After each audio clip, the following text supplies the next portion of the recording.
This week we're talking about the most satisfying goal in football history.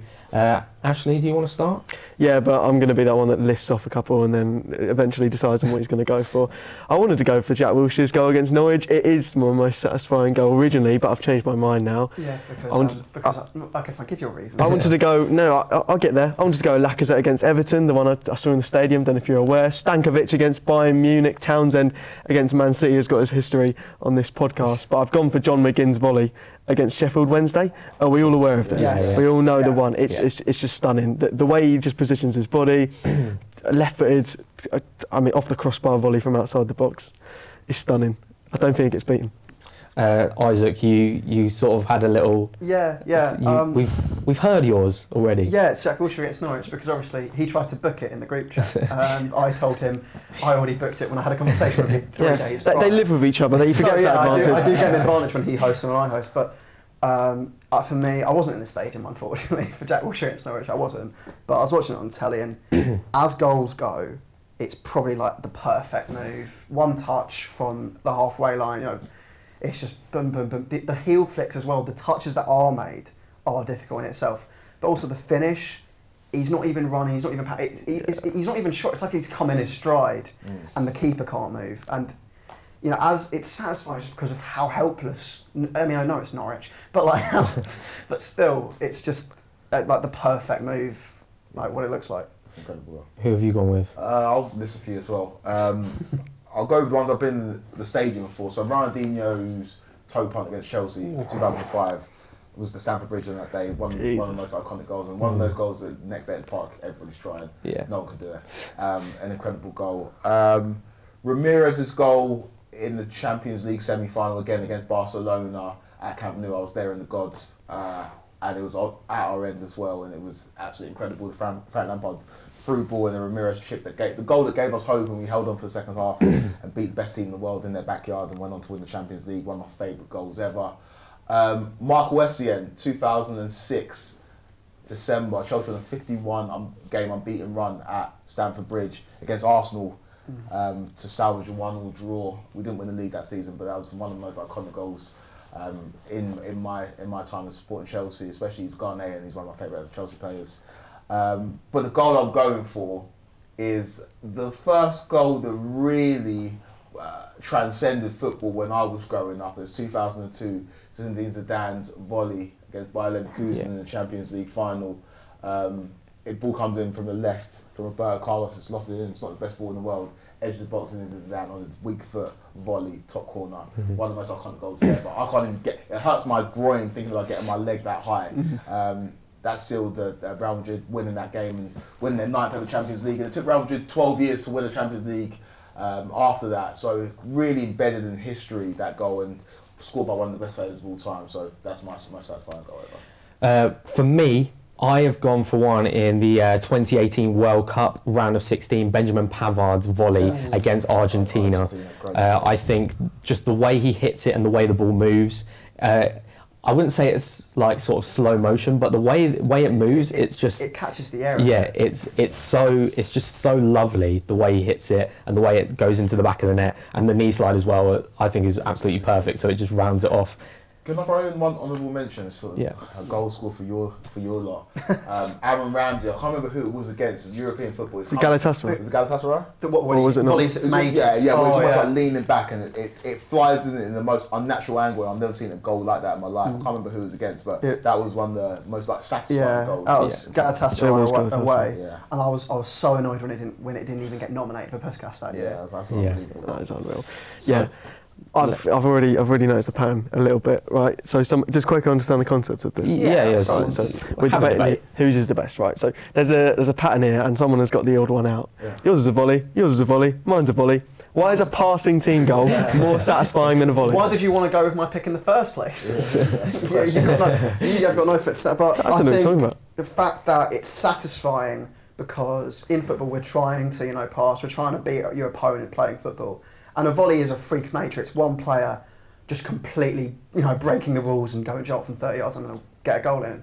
It's irregular, whereas a passing move is really what most teams are trying to do.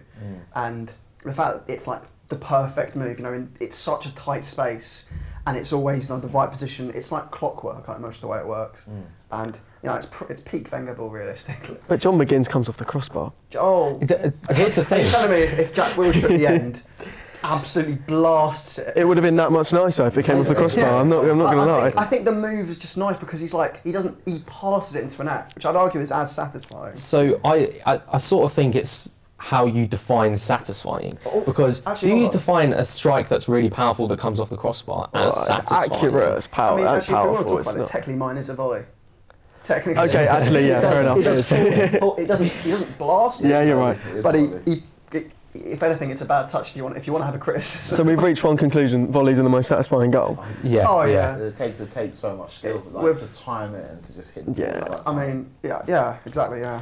It's just how are we defining I think- satisfying? I think it's, and the quote used from my goal is, the commentator went, I could watch that goal all day long. Like, could you watch your goal over and over again? Yeah. Because it's like you watch it and you just think, Jesus, I think you can watch all of these all day long. Yeah. Realistically. All right, okay.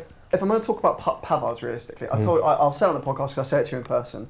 One thing which I think is a little bit disrespectful is that there was a goal which was similar technique scored in the same tournament in the group stage that never gets talked about, and I always loved the goal, which is Nacho Fernandes against Portugal. Yeah. He did a very similar thing, and it instead of going lofting, slow, helplessly into the top corner, his blasted posting in. And if we're going to talk about posting in, I'm not trying to beat you here with your own stick, but I personally loved that goal a bit more. Also maybe because the game was mental, but I also feel like with goals, the stature of the game matters. There's a reason why my one was Zinedine Zidane in the Champions League final. So John McGinn's as great as it was, I don't know, the stakes are just not as high. I'll do my, carry on talking, I'll do my research. Did Villa go out that year? They did, yeah. That was the, okay, so. Yeah. And that was, I think it was on McGinn's debut as well that he scored that goal. Okay, fair enough. okay. If that's my debut, then Yeah. Can we fact check that? Can we fact check? I think with mine, round of 16 of the World Cup, I think it is Arsenal Norwich a big.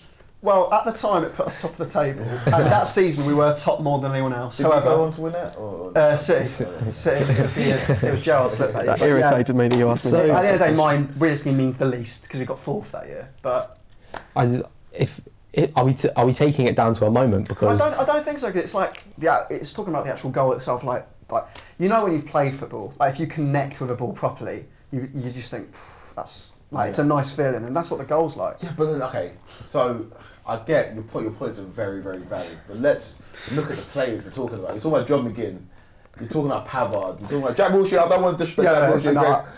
Talking about Zinedine Zidane, best of all time in the Champions League final. Volley comes in for another all-time great Roberto Carlos. The cross comes in for Roberto Carlos, and he volleys at Hampden Park to win the Champions League for Real Madrid. I don't know if you get much better than that. I don't know. It's open to debate, but I think my one wins. I do think though, out of all the goals, he's got a point. I think Zidane's goal is the hardest to do. yeah, It is On his weak foot. It's the most difficult. And I'd also just like to clarify one thing. I was completely waffling. It wasn't on his debut at all. But it did win Championship Goal of the Season, which none of yours can claim. Yeah. mine's So, a World Cup goal of I the competition, goal of the tournament, and the World This Cup. is a goal of. I mean, when is Scotland going to get goal season with arguably is a better award. I don't want to look at this awards and this goal probably won, but it's one of the greatest goals of Yeah. all time. And until Gareth Bale scored that overhead kick against Real Madrid, I think it's in my opinion, it's great. Yeah, it is up there with that Gareth Bale goal as Yeah, well. yeah. It's really tough to kind of say anything. Arguably, the only thing unsatisfactory of it is how ridiculous the foot position is. Has he got too much time there as the ball's coming down? Oh no! But if I'm trying that, I'm pulling my groin. I'm in hospital for 2 weeks. Is that high foot? Would you say that's high Yeah. foot? Yeah. So should it count?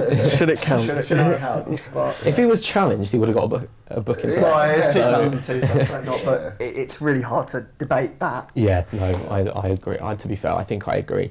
It's the fact that it's so iconic as well.